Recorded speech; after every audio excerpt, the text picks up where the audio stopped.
and welcome back to my channel. So today's video is going to be a first impression wear test on the new Neutrogena Hydro Boost Hydrating Tint. So this is what it looks like. I haven't seen any reviews on this foundation, but I've seen a lot of YouTubers who have hauled it recently. So when I saw them hauling it, it really piqued my interest about it because I haven't really heard anything good or bad, but I knew if they were going to be testing it out, I wanted to test it out. So that's what today's video is going to be. I apologize if you can hear my dog barking in the background. He's a puppy, and he's really attached at the hip, but he chews on everything. So like I can't have him sitting right here with me because he's just going to chew on things and pee everywhere because he's a puppy and he doesn't know any better. So yeah, that's pretty much it. If you are new to my channel, then welcome. My name is Tiffany. I do make beauty videos. I try and upload 3 times a week, but I just haven't quite been there lately, so I'm really sorry about that. And yes, so without further ado, let's just go ahead and get started. So this is the Neutrogena Hydro Boost Hydrating Hydrating Tint. So it doesn't even claim to be a foundation, and this is what the packaging looks like. You do get 1 full fluid ounce in here. It retails for $14 to $16 depending on where you buy it. Places like Target, Walmart, things like that, it's going to be $14. On the Neutrogena website, it's $14, but if you buy it at CVS or Walgreens, Rite Aid, places like that, it's going to be $16. So it does come with like this big doe foot applicator. It reminds me a lot of the Clinique foundation. I forget the name of it, but the one that comes in like the big tube. The packaging is almost identical to this for the Clinique one. I'm in the shade Classic Ivory, which is shade 10. That is the lightest shade that it comes in. So let me tell you a little bit about this off of the Neutrogena website.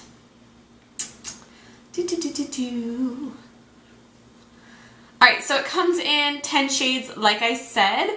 The shade range isn't great, obviously. 10 shades is pretty bad, especially for a drugstore foundation that doesn't cover a lot of people, right? Also, I want to apologize for my hair. I'm letting it air dry, and lately it seems like it's been extra dry, and I think it's because I've had like a lot of heat on it as of late, so it's just going to be a frizzy hot mess, and just ignore that. Anyways. But their shade range goes from Classic Ivory, which is really light, to a really deep chestnut color. So 10 shades isn't great, but it does cover a good range of really fair to really deep skin tones, and it has different undertones throughout that. So they do have some pinky, some neutrals, and some warm undertones in that. So a lot of companies, when they have a small shade range, tends to be like covered just towards the light, and the lightest shade they'll go is like a medium deep, like a beige, a warm beige color. But this one does have a good chestnut, really dark deep color for the deep skin tones. So like that's great, but still 10 shades is not enough. So this is what they say on the Neutrogena website. The Hydro Boost Hydrating Tint applies flawlessly while instantly quenching skin, leaving skin so hydrated it looks smooth and fresh all day. This foundation moisturizes and plumps the skin for 24 hours. It creates a natural moisturized and fresh look. With hydrating hyaluronic acid, it improves the suppleness of skin over time. It's oil-free. It doesn't settle into fine lines, which is a huge claim. And it's available in 10 shades. So then it also says how to use. So it says for a flawless look, dab makeup lightly onto face and then blend using gentle strokes in an upward and outward motion. So it doesn't say how you should blend it, whether it's using a brush, a sponge, your fingers. It doesn't say any particular way. So today I'm going to be using a sponge and a brush. So this is the Real Techniques Diamond sponge. It's my favorite one right now. And then the e.l.f. Ultimate Blending Brush. This is my favorite foundation brush. So that's what I'm going to be using. I hate blending foundation with my fingers. It's messy, and I hate having like foundation all over my hands. Because if I'm rushing in the morning, sometimes I'll forget to wash my hands, and then I get foundation all over everything. 2, that's just not super hygienic. So I mean, the doe foot applicator is nice. A lot of companies will do this if they don't want to do a pump, because pumps are a little bit more expensive. And this is better than just having to pour it out. So I can tell you that it is like a thicker foundation. You see that it's not moving anywhere. It doesn't slide, it doesn't slip. It's like a really thick, kind of whipped, moussey consistency, which isn't a bad thing. So this is a shade Warm Light, like I said. It matches me pretty well. It might be, or sorry, this is the shade Classic Ivory. It's a little dark, just like a tinge dark. I'm more of a porcelain skin tone, so a lot of ivory things can be like a little bit too dark, but that's okay. I can definitely still make it work. There's definitely two ways you can go about it. You can dab this all over your face, which is probably what I'm gonna do. But if you are really OCD about germs, you can apply it to the back of your hand and then apply it to your face. Personally, I know that I just washed my face, so I'm just gonna dab it all over because I'm not that worried about it. But if I were like, if I washed my face a few hours ago and then I'm gonna jump into this, I probably wouldn't dab it all over my face. Or if you're, you know, super hygienic, you can do it that way too. For reference, so I am going to prime both sides of my face. I never go without using a primer because that's just not me. So in my first impressions, I always use a primer, and I just use my oldie but goodie priming duo. So I have the Soap & Glory One Heck of a Blot primer and the Too Faced Hangover RX. So this is my favorite mattifying primer, the One Heck of a Blot, and it is nice and affordable. If you are new to my channel, I will say for reference, I have really oily skin. That's also why I never go without using a primer. I have to use a mattifying primer.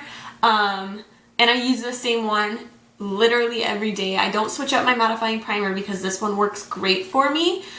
So if a foundation starts to really break up in that area, I know it's not the primer. I know it's just the foundation. Sometimes it could be the combination of a primer and a foundation, but I've never had a foundation that doesn't work well with this primer. Dab this guy on my face. I'm gonna use the sponge on this side and the brush on this side.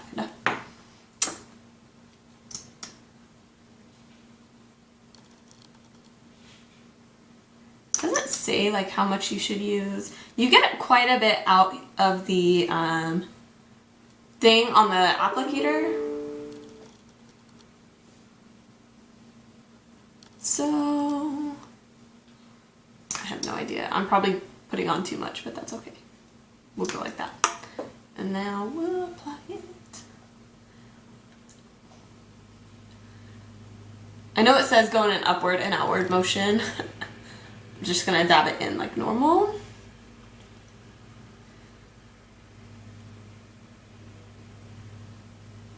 Ooh.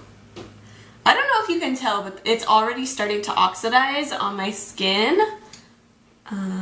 We'll do like, so here is the old dab and here's the new. You can see it's oxidizing a little bit already. So that's kind of disconcerting, that it's already starting to turn orange. Oxidizing means that once the foundation hits or becomes in contact with the oxygen in the air, it can start to change colors. So this is just what one layer of it looks like. It applied really, really well with the sponge, so I'm just gonna go in on the other side.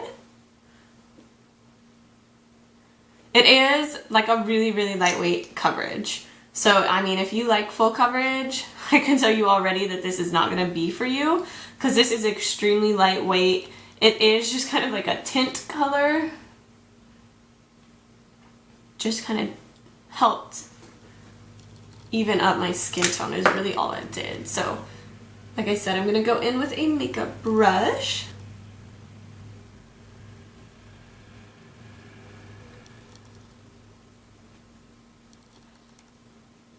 It definitely feels hydrating. It definitely feels very wet on the skin as you blend it out.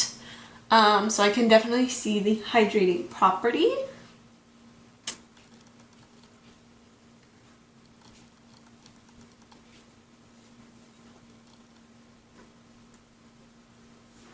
But I don't know if you can tell, it is definitely looking orange on my face. It is definitely oxidizing and most certainly looking orange.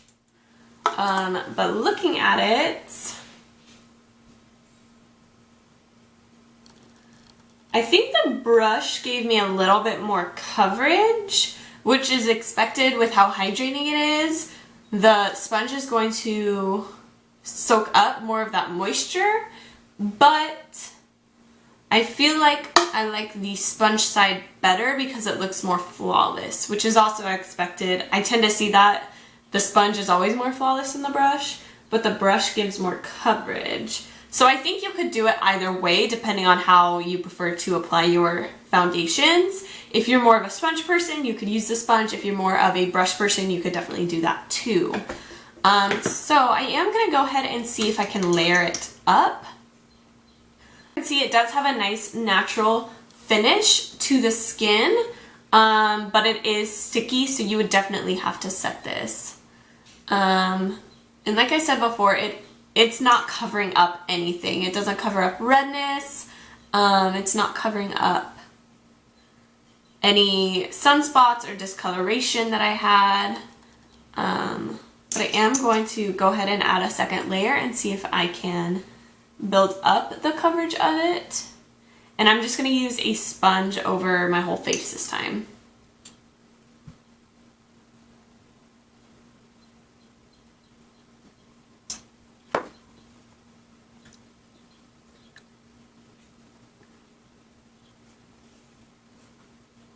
So that's what 2 layers looks like.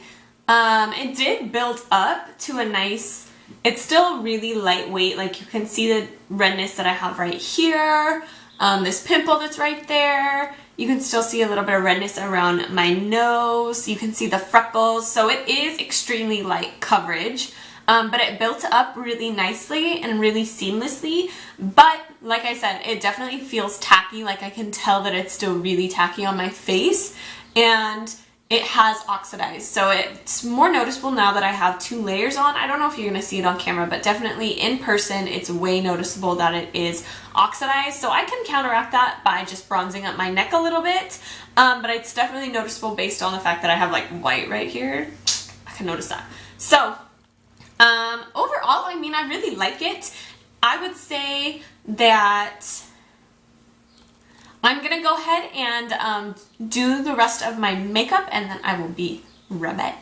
Alright guys, so this is what it looks like when it is fully done and complete. I just had to bronze up my neck a little bit more than usual to kind of make it look normal. But once I set it down, I really like it. I set it with my Coty Airspun loose face powder. This is the transparent one, but it adds like a little bit of blurring coverage. Does that make sense? So I definitely suggest kind of using a powder that's going to do that if you want a little bit more coverage, but you don't have to layer on. It's just use like a more of a blurring powder. So you could use this one, the new Wet n Wild Photo Focus pressed powder is a good one. Rimmel Stay Matte is going to do that for you as well. The Laura Mercier Translucent Setting Powder is going to do that. RCMA No Color Powder is going to do that for you. So that's just kind of a few in a different range that are all going to give you that effect. So it just kind of gives you this nice soft focus look. Also the NYX No Selfie powder is going to do that for you too. So it just gives you that light coverage, but also just kind of blurs it out and sets it down to this really nice soft look. So it kind of looks like your skin, but better. Right now I have to say I'm really digging it. I do have like expression lines up here, which everything sets into. Concealer does. Every single foundation I've ever used, tried, or owned does. It's just because like they're so deep. And I will say this is settling into it, which for me is normal. But it definitely isn't setting as deep as a lot of other foundations do. So I could kind of see it not settling into fine lines, but I can't quite say that because obviously it has settled a little bit. But it's definitely not as bad as what I typically see. So yeah, right now it is 12:04. I'm just going to go about my day and wear this.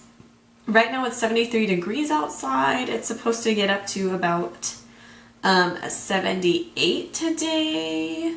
And I live in Louisiana, so the humidity is also really high, and I have some things that I want to do outside today, as well as a lot of housework inside, so I will check in throughout the day to see how it wears and lasts like through humidity and whatnot outside and things like that. So I will see you guys later. Alright guys, so I am back. It is 4:17, so I've had this on for 4 hours so far.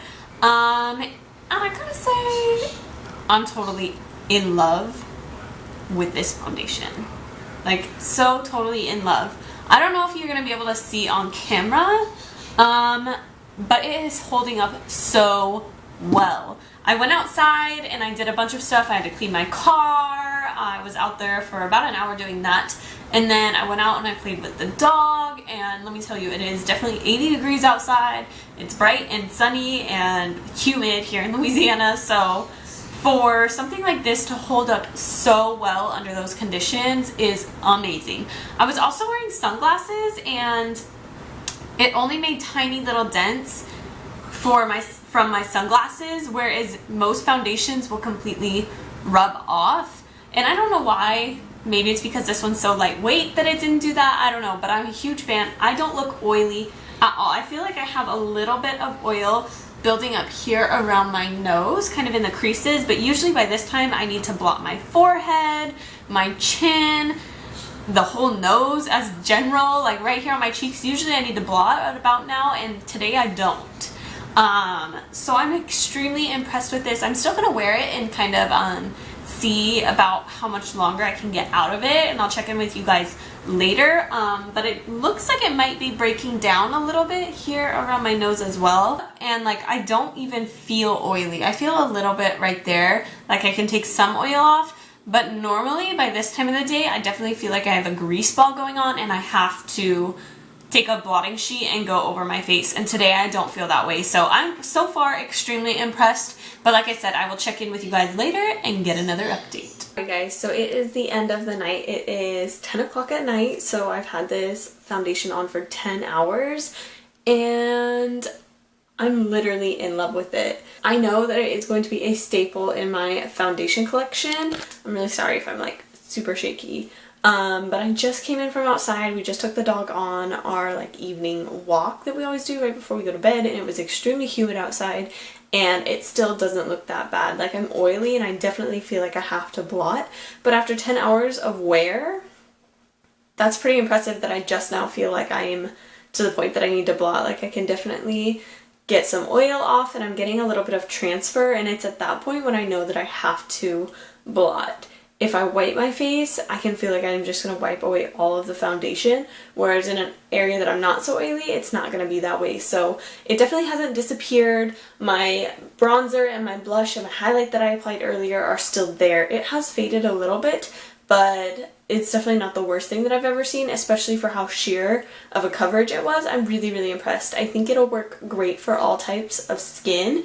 And like I said, if you're oily like me, just use a really nice mattifying primer and I think you guys will be just fine. But seriously, if you love a nice lightweight formula, if you love BB creams or just something quick to throw on before you run out the door and run errands or whatever it is, definitely try this out. So, I hope you guys enjoyed this video. Don't forget to thumbs up and subscribe if you haven't already, and I will see you guys later. Bye!